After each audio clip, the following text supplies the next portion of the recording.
On est parti pour le point actu hardware d'aujourd'hui. Aujourd'hui, mardi 30 mars 2021. Et aussi, grand jour de sortie de la 11e génération de processeurs de bureau chez Intel. On va en parler longuement à la fin. Mais tout d'abord, au programme, on va parler d'un petit satellite. Un satellite d'exploration ou de photographie de la NASA qui a livré voilà, beaucoup de pistes intéressantes. On va en parler au début, ça va être plutôt sympa. On va ensuite parler d'un bon plan, un jeu offert sur une plateforme dont on parle pas souvent, qui est GOG, la plateforme de CD Projekt. Donc un jeu ancien maintenant, mais plutôt sympa, moi, qui fait marcher la fibre nostalgique chez moi, donc je me devais de vous en parler. On va avoir enfin les photos du mode Cyberpunk, donc en gros un PC, boîtier et composants plus ou moins personnalisés pour bien rentrer dans un univers, bien correspondre à certains codes, ici ceux de Cyberpunk 2077. Plutôt sympa, franchement ils ont fait un beau travail. On parlera ensuite souris avec un modèle plutôt appréciable, ambidextre, personnalisable. C'est plutôt sympa, on n'a pas le prix mais c'est plutôt sympa comme projet. On continuera avec du casque chez Razer avec les Kraken V3X. Des grosses promesses. On va voir un prix contenu pour le coup de la part de Razer. À voir ce que ça donne vraiment, mais sur le papier ça a l'air pas mal. On parlera vite fait de ventilateurs avec 4 nouveaux modèles chez Thermalright. On a déjà parlé de Thermalright hier. Ici on en reparle avec des ventilateurs, des trucs plus ou moins atypiques, mais il y a quelques trucs, quelques modèles qui sont un peu spéciaux. On va en parler très vite, voir s'il y a un intérêt ou pas. Mais c'est nouveau, c'est cool. On parlera ensuite SSD avec du SSD M2, donc plutôt performant, mais ici avec vraiment plein de performances différentes. Du coup, on imagine de prix différents, même si pour l'instant on n'a pas les prix, ça c'est un peu dommage. Mais Kingston et ensuite Mushkin qui nous présentent des nouveaux modèles de SSD avec des débits vraiment très différents. On parlera très rapidement d'une carte mère un peu spécifique, un modèle haut de gamme mais adapté à une certaine utilisation. Ici, une carte mère pour l'overclock. On va en parler vite fait, c'est vraiment un truc de niche. Souvent en plus c'est des produits assez chers, mais on va voir un peu les différences et pourquoi il y a un intérêt pour une certaine utilisation. On va arriver au gros du morceau, enfin au gros du gâteau aujourd'hui avec le test de plusieurs processeurs de 11e génération. On va prendre les modèles les plus basiques avec le i5 11600K, le i7 11700K et le i9 11900K. On va voir un peu ce que ça donne en termes de benchmark, que ça soit pour des utilisations diverses et variées, allant du gaming à la bureautique, et aussi bien sûr les températures, la consommation, suivi d'une petite conclusion sur cette nouvelle génération qui est moyen. On savait que c'était pas fou, mais on commence à s'en rendre compte, c'est un peu dommage. Et on finira avec une annonce aberrante, une annonce sur les cartes graphiques avec Gigabyte qui annonce pas moins de 12 modèles différents d'une 3080 Ti. Donc on se base sur la même chose et on le décline en 12 références. C'est beaucoup trop. Ce sera mon petit moment où je râle. Aujourd'hui, on n'a toujours pas de carte graphique, donc faire 12 références pour ne pas en avoir en stock, c'est un peu dommage. On en reparlera à la fin. Et on peut commencer tout de suite avec un peu d'espace, un satellite, le satellite TESS pour Transiting Exoplanet Survey Satellite, donc TESS. Alors, petit satellite bien sympa fait par la NASA pour une mission bien spécifique. Sa mission, photographier des exoplanètes potentielles, donc des planètes qui peuvent plus ou moins ressembler à la Terre et qui peuvent plus ou moins abriter la vie, ou du moins qui peuvent avoir une chance. On parle de potentiel ici. Ce petit satellite avait pour mission de photographier vraiment un maximum autour de lui, autour de la Terre, tout en restant assez proche. Bon, assez proche, on parle de plusieurs dizaines, voire centaines d'années-lumière, hein, tout de même. Donc ça reste un assez proche relatif, bien sûr, mais en termes de planètes, et encore plus d'exoplanètes, c'est assez proche. Du coup, il était là, il tournait autour de la Terre, il prenait des photos un maximum. Il est équipé de caméras à capteur CCD à 16 mégapixels. Je vous avoue que je ne sais pas du tout à quoi ça correspond, mais c'était ces équipements pour capter les traces d'exoplanètes. Il a fait un sacré boulot, faut le dire, parce qu'il a détecté la présence potentielle de plus de 2000 exoplanètes. Alors c'est 2241, très exactement, et c'est presque 30% plus que ce que les scientifiques avaient prédit, ce qu'ils avaient comme objectif ou prédiction de base. Donc c'est quand même une sacrée réussite en soi. C'est bien mieux que ce qu'on attendait. Et du coup, en gros, son fonctionnement, c'est qu'il prenait une photo toutes les 2 secondes du ciel pendant 2 ans. Voilà, et en recoupant tout ça, plus petit traitement et tout, on arrive à détecter des potentiels exoplanètes. C'est assez fou. Faut savoir que c'est quelque chose qui avait déjà été essayé, la détection d'exoplanètes, notamment par Kepler. Ils en parlent à la fin. On va aller à la fin. Toc toc toc. Voilà, Kepler. Mais lui, il n'avait pas exactement le même rôle. Là où TESS devait cartographier un maximum tout autour, dans un rayon précis, tout autour de la planète, Kepler, lui, il avait un cône et il devait aller le plus loin possible. Donc il allait chercher des trucs bien plus loin et dans une zone bien plus restreinte. Donc c'est des essais c'est des essais, hein. Clairement, on n'est pas du tout sur les mêmes genres de choses. Pour exemple, Kepler, il avait trouvé 2662 exoplanètes potentielles, mais certaines qui étaient très très loin, là où normalement TESS a trouvé que des trucs qui sont à proximité relative de la Terre.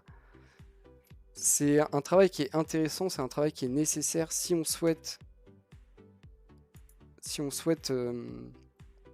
un jour faire des colonies sur des planètes déjà plus ou moins favorables à la vie.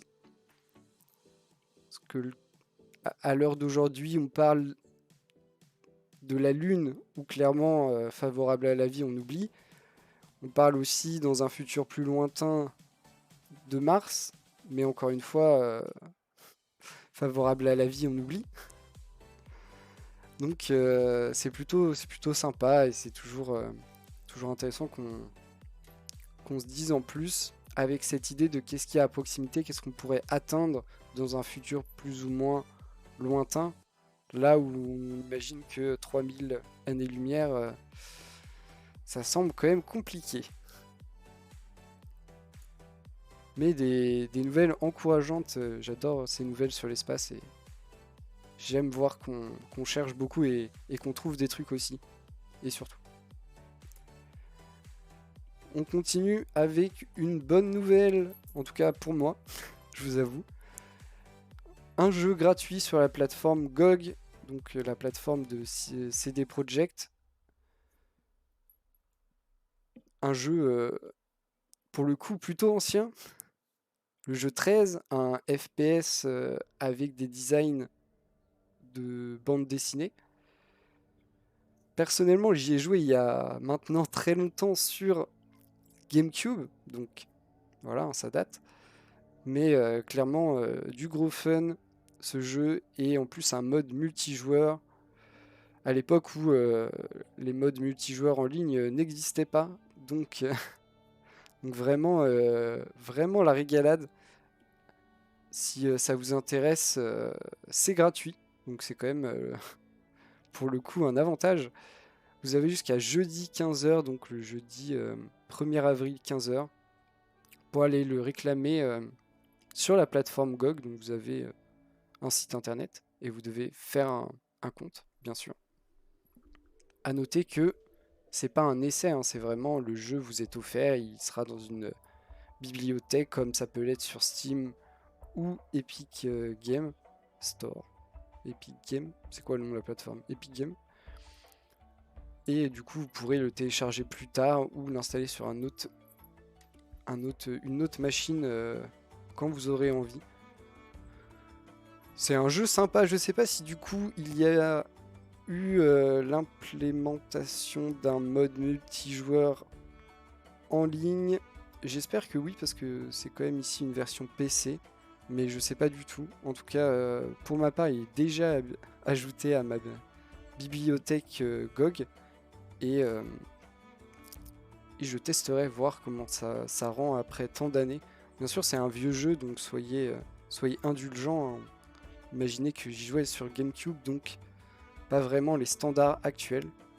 Mais j'avoue que ça fait plaisir et on parle pas souvent de GOG. Donc pour une fois, on peut leur faire un peu de pub. Ça me fait plaisir.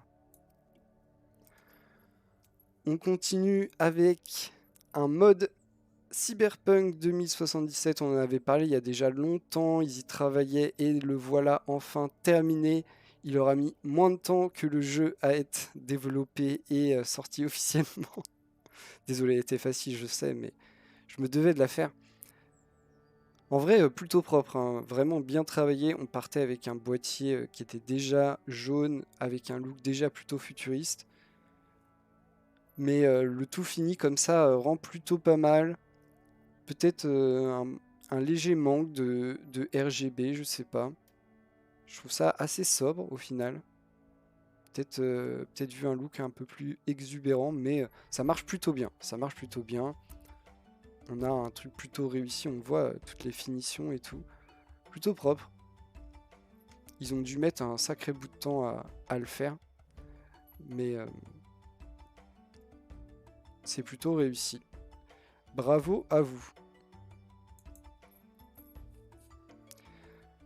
On continue avec une souris. Une souris chez Cougar. Une souris qui a un look assez spécial, on peut le dire. Mais qui a l'avantage d'être personnalisable et totalement ambidextre grâce à sa personnalisation. Donc vous pouvez échanger des morceaux comme on le voit ici, incroyable, plein de morceaux que vous pouvez mettre ou pas suivant ce que vous recherchez dans une souris. On a bien sûr les caractéristiques techniques d'une souris gaming pour du gaming compétitif, aucun problème là-dessus. Peut-être le seul petit défaut, et après ça dépendra des gens, c'est qu'elle n'est pas spécialement légère parce qu'elle fera entre 99 et 107 grammes suivant la personnalisation. Mais pour tout le reste, on est sur ce qui se fait de mieux en termes de caractéristiques pour le gaming. En termes de RGB, on est un peu light aussi parce qu'on a seulement, vous voyez ici la molette et ce bouton qui est RGB. tout se fera, la personnalisation des touches et du RGB, de la sensibilité, des DPI, tout ça se fera par un logiciel à installer sur votre machine. Donc ça peut être aussi un peu un défaut. On n'a pas encore le placement en termes de prix, mais ça doit être normalement quelque chose d'assez cher, assez orienté haut de gamme. On y retrouve quand même un objet totalement personnalisable. Et ça, souvent, ça se paye plutôt cher. Mais ça ravira droitier comme gaucher, peu importe ce que vous aimez comme souris, ça le fera, sauf si vous êtes adepte des souris légères. Dans ce cas-là, effectivement, ce ne sera pas une souris légère.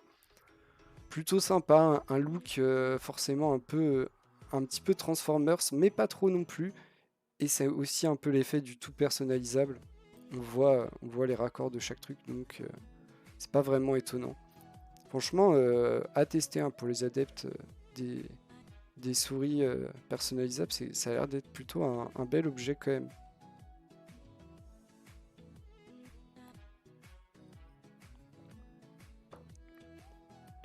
Hop, on continue avec un casque Razer, le V3X. Alors voilà à quoi il ressemble, incroyable. Dans le design, on n'a pas fait grand chose, on n'est pas allé chercher trop de trucs, on reste dans du assez basique. Il a l'air plutôt confortable. En vrai, assez simple, c'est un peu une mise à jour de ce qu'il faisait avant. Ici, on est tout de même sur quelque chose qui dispose de RGB. Hein. On est chez Razer tout de même, on se respecte. On a la virtualisation 7 points, donc tout ça sera artificiel, bien sûr, vous n'avez pas plusieurs haut-parleurs. Mais on y retrouve le look Razer, un gage de qualité qui doit être certain normalement. Un prix pas ultra accessible, mais correct, à 80 €. Et il a l'air, en vrai, il a l'air plutôt confortable. Hein. C'est le truc que je me dis en le voyant comme ça, il a l'air plutôt confortable. Je ne sais pas quel poids il fait. 285 grammes, c'est ok. C'est ok, 285 grammes. Bien sûr, pour avoir la virtualisation en 7 points, il est USB, hein, bien sûr. Donc, casque pour le gaming, notamment sur PC, principalement, même si j'imagine que ça marchera sur console, ce sera filaire par contre. Donc, ça peut être embêtant sur console. Il a l'air plutôt confort, il sera normalement plutôt qualitatif, vous bénéficierez d'un 7 points virtuel, donc ce sera pas non plus la folie. On sera sur quelque chose milieu de gamme à un prix correct. Certifié Razer, donc RGB, et normalement la qualité au rendez-vous aussi. On continue avec des ventilateurs et pas moins de 4 références. Alors, on va détailler les références tout de suite. Première référence, celui-là, il est tout beau, il est RGB comme vous le voyez. Il fait 120 mm, ça vous le voyez pas. Donc, taille classique. Sauf qu'il est slim, donc il fera que 15, je veux pas dire de bêtises, c'est à 15 mm d'épaisseur, ce qui est moins épais que la plupart des ventilateurs qui font en général plutôt 25, qu'on perd quand même 10 mm. Intéressant quand vous n'avez pas beaucoup de place, que vous avez, je sais pas, par exemple, vous voulez les mettre en haut de votre boîtier et que votre carte mère ne vous laisse pas beaucoup de place, voilà, par exemple. Donc ça peut avoir des intérêts. Malheureusement, on n'a pas le prix, c'est le seul truc qui est dommage. Sinon, il sera plutôt sympa, très fin. Il a le RGB paramétrable comme vous aimez, et ça, c'est pas mal. Et surtout, il est très fin, c'est son avantage. On passe au deuxième. Alors lui, le plus classique, il fait 120 mm normal. Il est pas fin, il est épais. Il doit faire du coup... bah, c'est pas écrit, j'imagine. Yes, c'est pas écrit. Il doit faire 25 mm de hauteur et pas 15. Mais par contre, lui, il est annoncé comme vraiment performant. Donc haute performance. il a un look très basique, hein. Là-dessus, on n'a pas de RGB, on n'est pas spécialement allé chercher un design joli. Par contre, on va chercher la performance, donc toujours plus de flux d'air.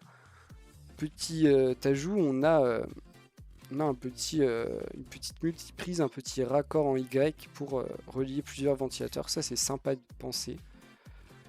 Encore une fois, on n'a pas de prix, ça c'est un peu dommage. Donc, ça dépend à combien il est vendu, parce que ce petit raccord, voilà, s'il est à un prix accessible, c'est cool. S'il est ultra cher, ce sera la moindre des choses. Ça dépend de ça. Mais on ne sait pas, ça peut être sympa. Et on finit avec les grands modèles, les 140. Alors, premier, celui-là. Look un peu spécial, mais sinon, pour le reste, il est plutôt classique, hein. Il fait 140 par 140. Et on a un deuxième qui, lui, un design plus classique, mais par contre, il fait 140 par 150, donc il est rectangulaire et pas carré. Voilà, j'avoue que je savais pas trop que ça se faisait. Ici, Thermalright le fait, et visiblement, c'est une de leurs spécialités, ils le font à chaque fois. Un peu surpris de voir qu'on fait aussi des ventilateurs rectangulaires, mais en soi, pourquoi pas, hein, s'ils veulent, hein. Toujours un peu étrange, mais s'ils veulent. Donc voilà, encore une fois, intéressant sur le papier. On n'a pas de prix, il faut attendre les prix. Si c'est à des tarifs intéressants, pourquoi pas. Si c'est des tarifs un peu élevés, peut-être un peu moins. Parce que sinon, en termes de design, vous voyez, on n'a pas fait beaucoup d'efforts. Donc j'espère que ce sera un tarif intéressant. On attendra d'avoir les prix pour donner mon opinion, parce que au final, le prix c'est important aussi. On continue avec la partie SSD.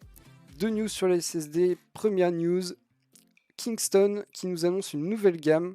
On s'attend à des trucs ultra, des débits de ouf, jusqu'à 7000 machin. Pas du tout. On nous annonce des débits plutôt bas, voire très bas pour du SSD M2. Donc là, pas de PCI Express 4.0, rien de tout ça, hein. On est sur des débits plutôt, encore une fois, plutôt bas, 2100 émosecondes en lecture, 1700 émosecondes en écriture.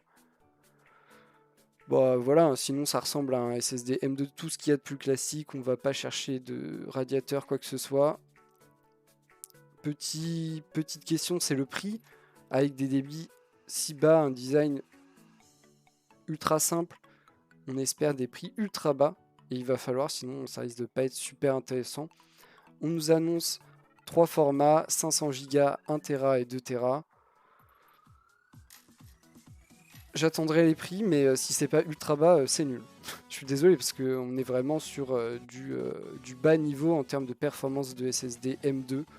Aujourd'hui, on va sur les dernières générations en PCI Express 4.0 jusqu'à plus de 7000 émosecondes. Ici, on parle de 2100 au maximum.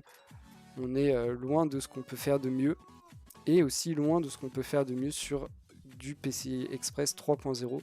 Donc vraiment, il me faut les prix. Ça peut être très bien comme très nul. On continue avec Mushkin, toujours dans le SSD M2, mais eux, ils vont chercher un peu plus, hein. Ici, que du PCI Express 4.0 et on va chercher les débits. Première version, débit en gros avec de la lecture en dessous de 5000, voire tout proche de 5000 pour le plus gros modèle, et de 2100 à quasiment 4000 en écriture. Donc des trucs plutôt sympas, sans être au top de la performance. Encore une fois, on n'a pas les prix, c'est ce qui va être ultra important là-dessus. Parce que là, on a quand même des modèles sympas, vraiment sympas en termes de performance. Peu de gens ont besoin d'avoir les débits assez insane qu'ont les tout derniers SSD M2 avec les débits les plus performants. Ça reste des utilisations dont quasiment personne nécessite un débit pareil.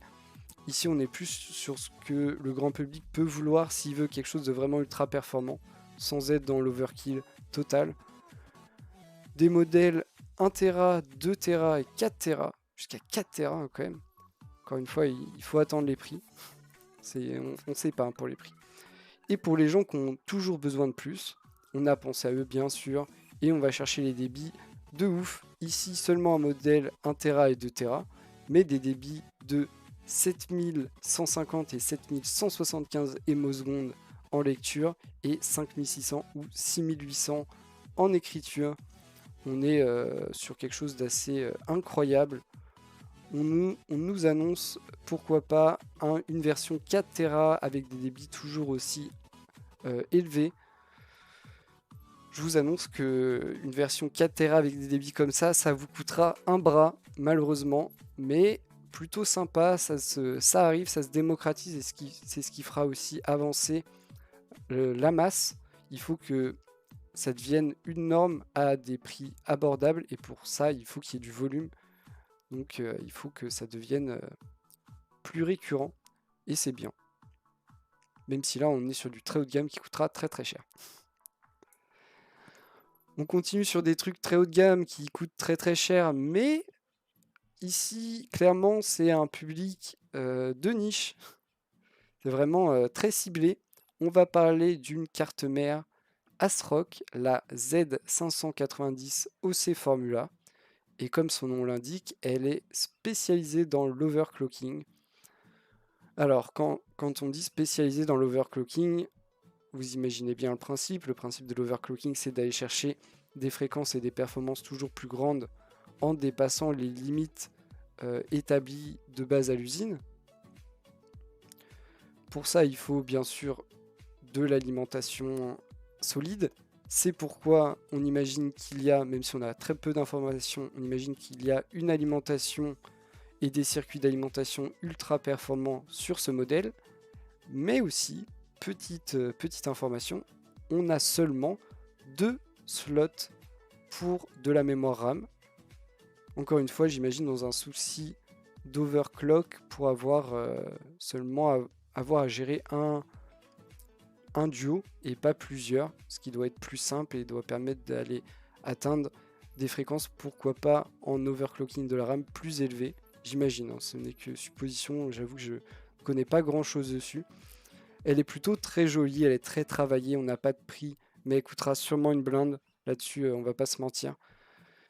Encore une fois, c'est pour un marché de niche qui veut aller acheter une carte mère très très chère, elle va être très très chère, c'est sûr. Avec, bon, elle est jolie, mais par exemple seulement 2 slots de RAM et qui a des aptitudes pour l'overclock s'il n'utilise pas l'overclock. Donc voilà, hein, pas pour tout le monde. Mais j'imagine qu'en termes de qualité, performance pour l'overclock, ça va être une tuerie. J'ai aussi peur de voir le prix d'un tel matériel. On continue avec le gros sujet du jour aujourd'hui, sortie officielle des processeurs Intel 11e génération de bureau, et incroyable, assez incroyable tout de même, chose assez rare ces derniers temps. Il y en a en stock, vous pouvez toujours en acheter. On va tester quand même, on va actualiser, voir. Je vous dis, hein, pas de mensonge. Vous pouvez en acheter, il y en a plein, quasiment toutes les références de disponibles. Seulement pas celui-là. Effectivement, celui-là n'est pas disponible. Depuis que j'ai regardé, il était peut-être disponible plus tôt. Je sais pas à quelle heure était la sortie officielle. Mais sinon, vous avez vraiment plein de choses, du i5, du i7, du i9.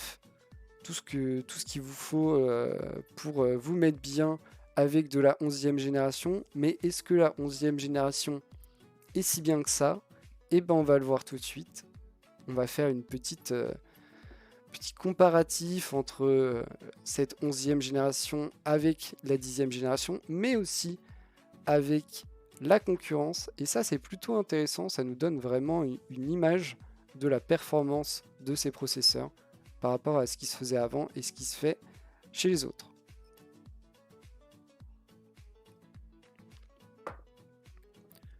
Bon, l'introduction, est-ce qu'elle est intéressante? Pas trop, en vrai, on nous dit quoi? On nous dit que c'est toujours du 14 nanomètres, là-dessus on n'a pas changé, on le sait, mais en plus, si vous voulez. Bien sûr, ils ont fait que améliorer leur process, mais au bout d'un moment, on est quand même limité par le 14 nanomètres, et on le verra après. Petite news plutôt sympa, prise en charge du PCI Express 4.0. En vrai, il était temps, pour être performant sur les derniers SSD M2. Pour le gaming et les cartes graphiques, pas vraiment d'intérêt encore à l'heure actuelle, mais pour les SSD, et si vous voulez aller chercher des débits toujours plus importants, il le faut, clairement. Donc ça, c'est plutôt cool. On nous indique aussi que le i5 a 6 cœurs, le i7 8 cœurs et le i9 8 cœurs aussi. Là-dessus, pas de grandes nouveautés. On va aller sur la présentation un peu plus vite fait avec ici toutes les infos. On va surtout s'intéresser aux fréquences, parce qu'après ça va vite devenir compliqué. Sur le i5, du coup 11e génération, on est à 3,9 GHz en mode classique, 4,9 GHz en boost sur un seul cœur, à noter, un seul cœur du coup. Et sur tous les cœurs, on peut aller en boost jusqu'à 4,6 GHz. Ça reste, quand on dit en boost, ça reste des pointes, hein, c'est des trucs qui ne pourra pas tenir sur le temps. C'est juste qu'il pourra atteindre jusqu'à et après il redescendra. C'est les configurations d'usine, bien sûr. Donc déjà des performances, des fréquences intéressantes, mais pas une révolution, clairement. Sur le i7, lui, en fréquence, on est un peu plus bas, mais on a 2 cœurs de plus. On est à 3,6 GHz, mode classique. Par contre, sur un seul cœur, on atteint les 5 GHz, donc plus haut que le i5, normal. Et sur tous les cœurs, il ira comme le i5 à 4,6 GHz, mais lui, il le fera sur 8 cœurs au lieu de 6 cœurs sur le i5.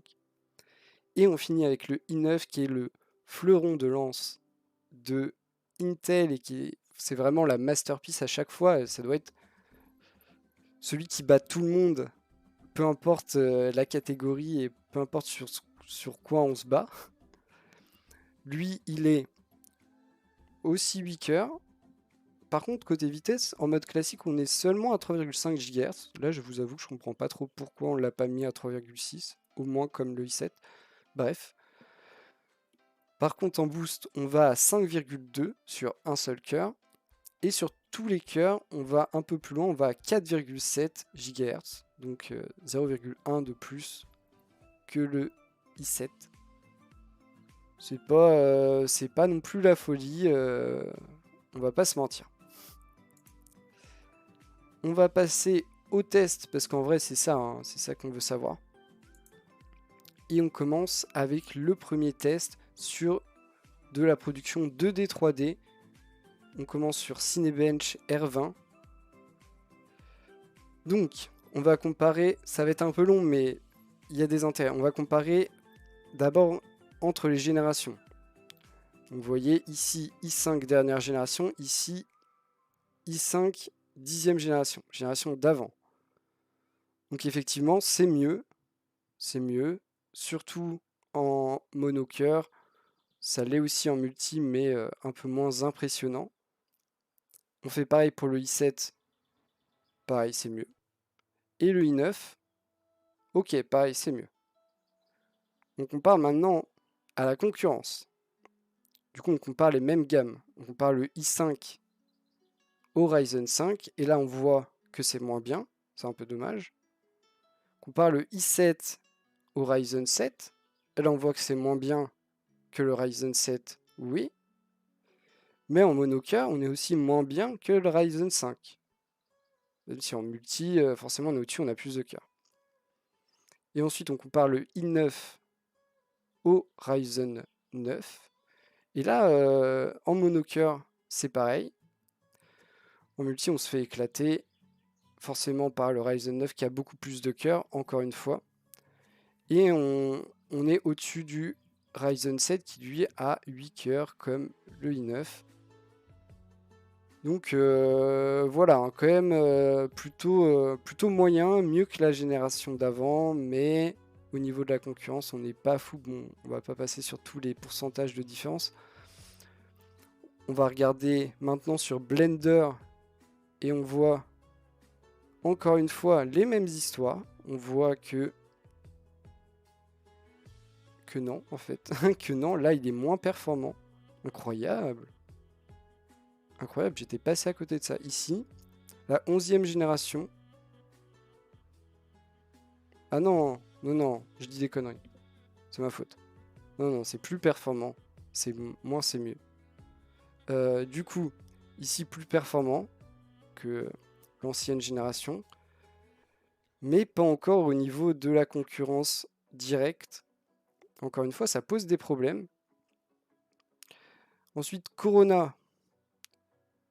On est encore une fois un peu mieux, mais toujours loin, enfin, pas forcément très loin, mais toujours derrière les processeurs AMD dernière génération. Ça, c'est un peu embêtant tout de même. Ici, même cas de figure.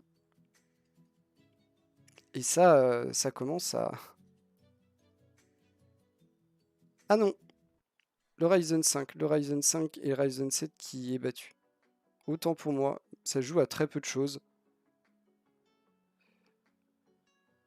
Donc clairement, production 2D, 3D, ça a du mal à coller. Ça a du mal à coller en général. AMD est devant. On fait mieux que la génération d'avant, mais c'est un peu compliqué. On continue avec les loisirs créatifs et la bureautique. Alors on teste Chrome. Donc là,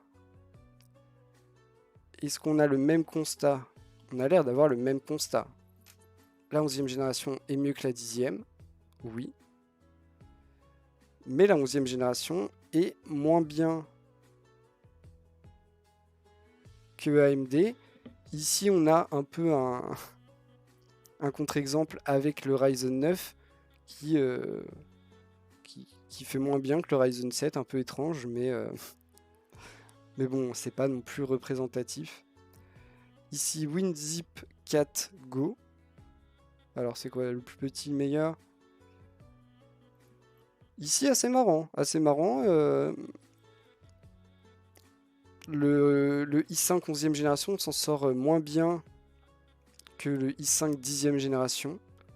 Ça se rétablit ensuite pour le i7 et ça serait inverse pour le i9. Et clairement,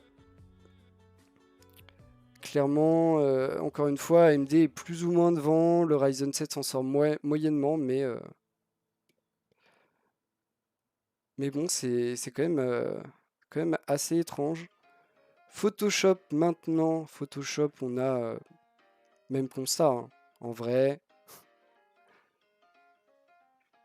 même constat, sauf que ce coup-ci, quand même, Intel s'en sort très bien. Intel s'en sort vraiment très bien, à part peut-être pour la comparaison avec les Ryzen 9 et i9, mais sinon, il s'en sort vraiment bien. Premiere Pro, c'est pareil, hein. En vrai, c'est toujours pareil. Ah là là. On regarde du côté de l'encodage vite fait, mais on est sur les mêmes histoires. On est sur les mêmes histoires. On voit ici, bon, AMD est juste devant. Regardez ici, c'est très visuel. AMD est juste devant. C'est pareil, hein. Waouh. En termes d'encodage. Ah, pas. Ah si, ici aussi. Parce qu'ici, c'est des FPS. Très bien. Bon, bah, clairement.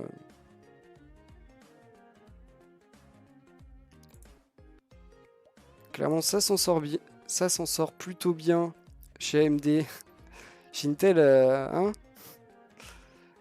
Pour le jeu vidéo, il y a eu tellement d'essais. En vrai, pour le jeu vidéo, c'est un peu mieux que la 10e génération. Et à peu près kiff avec AMD. C'est un peu compliqué pour le jeu, ça va dépendre. Le problème des jeux, c'est aussi une question d'optimisation. Il y a des jeux qui sont bien plus optimisés pour certaines cartes graphiques que pour d'autres, malheureusement. Mais en vrai, léger gain, c'est pas non plus fou, hein. C'est un peu moins que d'habitude entre les générations. Encore une fois, n'achetez pas un i9 ou un Ryzen 9 d'ailleurs pour faire uniquement du jeu vidéo, ce serait ce, serait, ce, ce, serait, pas une bonne idée. mais pas aussi sympa que d'habitude sur le gain. Bon, ici on voit que le i9 10e génération est meilleur en 4K, hein, 10e génération qui a toujours 10 cœurs alors que le 11e n'en a plus que 8. Ça c'est un autre truc un peu compliqué. On va aller vite fait sur la température et la consommation. Température plutôt élevée, hein. Au repos, ça va, à savoir qu'ils ont mis en place un système de refroidissement assez imposant avec un water cooling avec un radiateur de 420 mm, donc refroidissement imposant. Au repos, on est sur des températures du coup plutôt basses. En burn, on est sur des températures plutôt élevées vu la solution de refroidissement. On monte tout de même à 71 degrés sur le i9 avec du 420 mm, hein, c'est beaucoup. En termes de conso, c'est beaucoup, hein. C'est même énorme, surtout sur le i9 qui monte à 275 watts. Donc plus que le i9 10e génération avec 2 cœurs de moins, c'est quand même assez ouf. Bon bah 14 nanomètres, hein, bien sûr, on est toujours limité par ça. Conclusion, en termes d'applicatifs et de bureautique, on a effectivement un gain par rapport à la génération précédente. Après, pas toujours avec les i9 parce que le i9 10e génération a 10 cœurs, le i9 11e génération a seulement 8 cœurs. Voilà, en termes de gaming, franchement on s'en sort pas très bien. On a un gain qui est parfois là, parfois négligeable, parfois même la 10e génération s'en sort mieux, c'est un peu étrange. En termes de consommation d'énergie et de température, c'est vraiment pas terrible, hein. C'est vraiment pas terrible. Là-dessus, bah, 14 nanomètres, hein, ça devient des grille-pains, malheureusement. Donc c'est comme ça. Là-dessus, il va falloir changer de finesse de gravure pour faire quelque chose, hein. Ou alors arrêter de vouloir des performances aussi élevées, mais en général, ça ne se passe pas comme ça. Donc, on verra. En termes de prix, ils sont pas super attractifs. On a les prix. Je les ai ici, hein. Je les ai ici. Le i9 11900K à 690. Alors, je les ai pas. Le i7 11700K à 510. Et le i5 à 320. Donc ils sont pas ultra attractifs, mais ils sont là à des prix corrects, en stock Day One et en masse, et ça c'est déjà une grande force. Parce qu'on ne va pas reparler de la sortie des processeurs AMD, je risque de me fâcher, et il y a des raisons. En vrai, c'est ok tiers, c'est pas vraiment. On n'est pas sur la génération de révolution, on attend vraiment les prochaines pour avoir des vrais gros changements. Pour le haut de gamme, je sais pas, hein. Peut-être que les i5, à la limite les i7, mais aller proposer un i9 là-dessus, pas sûr. Pas sûr, c'est quand même des choses, des objets assez chers et le gain il est pas. Franchement, entre un i7 et un i9 11e génération, peut-être le i7 est mieux, hein. Peut-être le i7 est mieux. Peut-être pas forcément directement en termes de performance, mais il coûte sacrément moins cher, donc peut-être mieux. Vraiment, un avis en demi-teinte, bien sûr, mais leur grosse force, ils sont là, il y en a de disponibles, encore une fois, hein, tous les modèles sont là en stock, et ça c'est ultra fort, au prix annoncé par Intel et pas avec un prix qui explose dans les premières minutes de la vente parce que stock tout petit. Et juste déjà ça, on va voir comment ça tient dans les jours à venir, mais ils ont l'air très forts sur la disponibilité. Et à l'heure actuelle, c'est un argument de poids, donc clairement pas négligeable. On finit avec cette histoire GB qui nous annonce pas moins de 12 RTX 3080 Ti. Alors, je vais pas vous faire tous les modèles parce que j'ai pas envie. Mais voilà, hein, tout ce qui va être sorti, en tout cas ce qui a été annoncé. Voilà, hein, des cartes qui ne sont toujours pas disponibles, qu'on ne peut pas acheter. On va pas aller plus loin. C'est beaucoup trop de versions. Alors j'imagine ils auront tout leur petit machin et tout, mais déjà, s'il vous plaît, remplissez les stocks et les rayons et après on verra quoi. Pour faire des nouvelles références. Franchement, on aimerait bien pouvoir acheter des cartes à des prix corrects. Voilà, on finit sur ce petit coup de gueule, mais bon, on va avoir le temps d'en passer plusieurs avant que ça se rétablisse, bien sûr. J'espère que vous avez tout de même apprécié ce point actu hardware d'aujourd'hui, que vous avez aimé suivre directement les tests de ces processeurs Intel 11e génération. Comme d'habitude, n'hésitez pas à faire des retours. Je lis tout et je réponds à tout avec grand plaisir. Et on se retrouvera demain pour la suite de l'actualité hardware. Merci d'avoir regardé.